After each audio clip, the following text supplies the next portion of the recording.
wasiirka duulista wada Somaliland Maxamuud Xaashi Cabdi waxa uu sheegay in Soomaaliya iyo Somaliland kulan ay ku yeesheen magaalada Istanbul oo dawladda dalka Turkigu dhexdhexaadinaysay kaas oo laga hadlayay nidaamka hawada laga soo saaray laba qodob oo is-afgarada. qodobka koowaad waxa uu sheegayaa in January 2015 wixii la isku oran jiray Soomaaliya hawadeeda labada gudi Somaliland iyo Soomaaliya loo magacaabo oo hawadooda gacanta lagu soo celiyo. sidoo kale wasiirka duulista wada Somaliland waxa uu sheegay in hakadu ku yimid heshiis la doonayay in lagu sii gudagalo qodobadaasi kaas oo ka qabsoomay magaalada Istanbul. waxa uu tilmaamay in dib loogu baramay kulamada oo istaba jooga qayb ka wadahadalada Somaliland iyo Soomaaliya.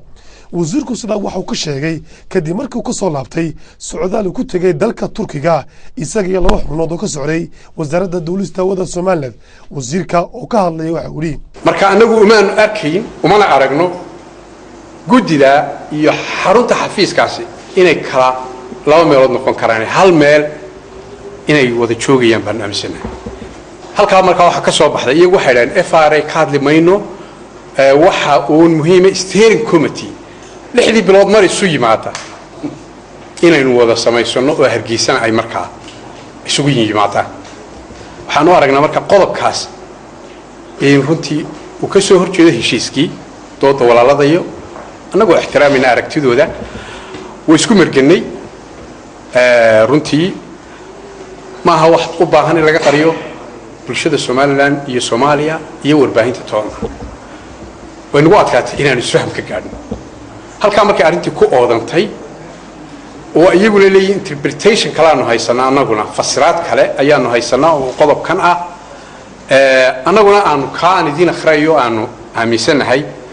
waxa markaa aanu ku heshiinay gunaanadkii laba qodob oo ah kow waxaanu garwaaqsanay in baahi weyn loo qabo in hawadii maamulkeedii dib loogu soo celiyo gacmaha Soomaaliya iyo Somaliland in January 2015 hawadii leenugu soo wareejo qodobkaas oo ay maamulaan hawadana joint control body guddi wadaaga inay maamulaan oo accountable oo ah labada civil aviation Soomaaliya iyo Somaliland ama labada dawlad inta iyadoo heshiis bayn kuna